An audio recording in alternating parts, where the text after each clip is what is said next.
A nossa reflexão de hoje é João 20, a partir do 19, que diz assim: Jesus aparece aos 11, a incredulidade de Tomé. Chegada, pois, a tarde daquele dia, o primeiro da semana, e cerradas as portas onde os discípulos, com medo dos judeus, se tinham ajuntado, chegou Jesus e pôs-se no meio e disse-lhes: Paz seja convosco. E dizendo isso, mostrou-lhe as mãos e o lado, de sorte que os discípulos se alegraram vendo o Senhor. Disse-lhe, pois, Jesus outra vez: Pai seja convosco, assim como o Pai me enviou, também eu vos envio a vós. E havendo dito isto, assoprou sobre eles e disse-lhes: Recebei o Espírito Santo. Aqueles a quem perdoardes os pecados lhes serão perdoados, e aqueles a quem os retiverdes lhes são retidos. Ora, Tomé, um dos 12, chamado Dídimo, não estava com eles quando veio Jesus. Disseram-lhe, pois, os outros discípulos: Vimos o Senhor. Mas ele disse: Se eu não ver o sinal do escravo em suas mãos, e não puser o dedo no lugar do escravo, e não puser a minha mão ao seu lado, de maneira nenhuma o crereis. E 8 dias depois estavam outra vez os seus discípulos, e com ele Tomé. Chegou Jesus, estando as portas fechadas, apresentou-se no meio dele e disse: Paz seja convosco.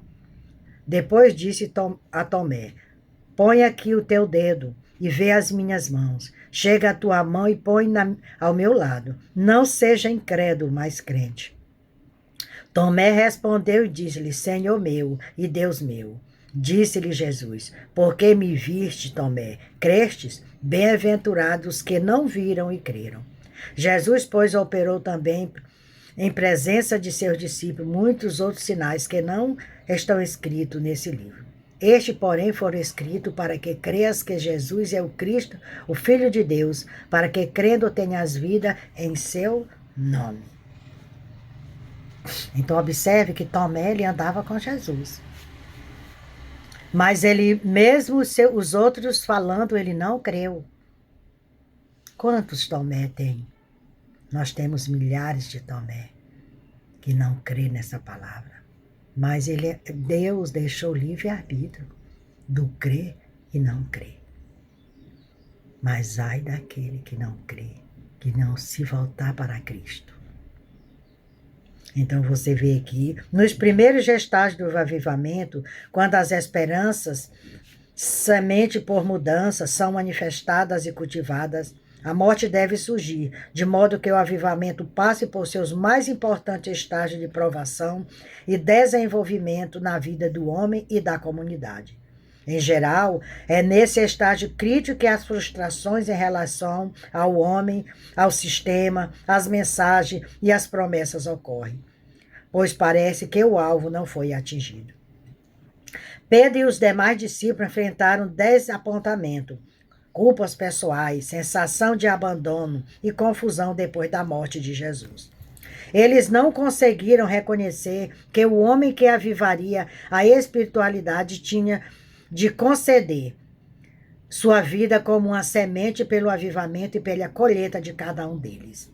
Com isso, aprendemos que almas desencorajadas durante essa etapa do processo retornarão com frequência para aquilo o qual estavam previamente comprometidas, antes do encontro com a mensagem, o mistério e o despertar espiritual vivenciado.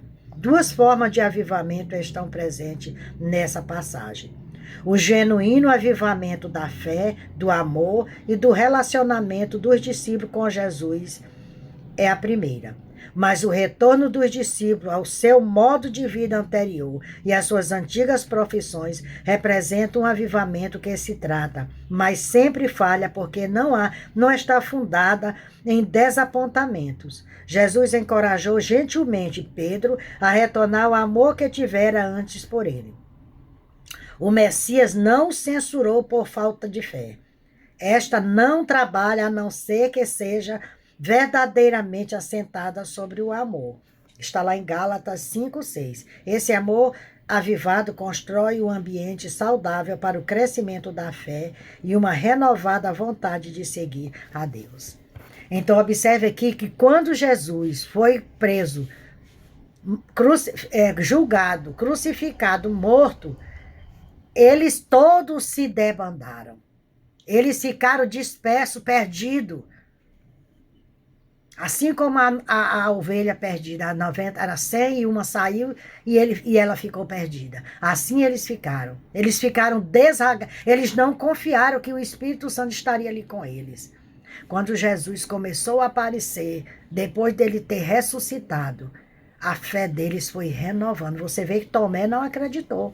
Quando disseram, ele disse que queria tocar, enfiar o dedo lá na mão, no lado, para ele poder crer. E assim somos nós somos homens de pequena fé. Mas eles aqui, Jesus veio trazer o renovo para eles. E assim somos nós. Não cremos e demoramos a aceitar Jesus, mas Jesus está voltando. Assim como naquele dia ele ressuscitou e apareceu para os discípulos, eles não creram, assim está sendo agora nessa geração de hoje, do século 21. A semente está sendo plantada, mas muitos não acreditam. Diz que nós consideramos os crentes como loucos, mas Jesus falou que seríamos considerados como loucos pelo nome do Senhor. E nós temos que continuar semeando a semente do Evangelho, porque qualquer hora Cristo virá buscar um povo que está alicerçado, cumprindo os mandamentos que a sua palavra manda. Aceita Jesus como teu único e suficiente Salvador. Dá um passo para Cristo. Não deixa para amanhã. Lê a Bíblia. Busque o conhecimento na Bíblia. Se você tem dúvida, vai lá na Bíblia. Está tudo aqui. A palavra de Deus, ela é viva e eficaz. Que o Senhor Jesus venha te abençoar nesse bom e te dê um bom final de semana. Me siga lá no YouTube, Raimunda Nunes, Mensagem de Salvação. Se inscreva no meu canal, compartilhe os meus vídeos, para que mais vida possa ser alcançada com esta mensagem de salvação. Que Deus nos abençoe.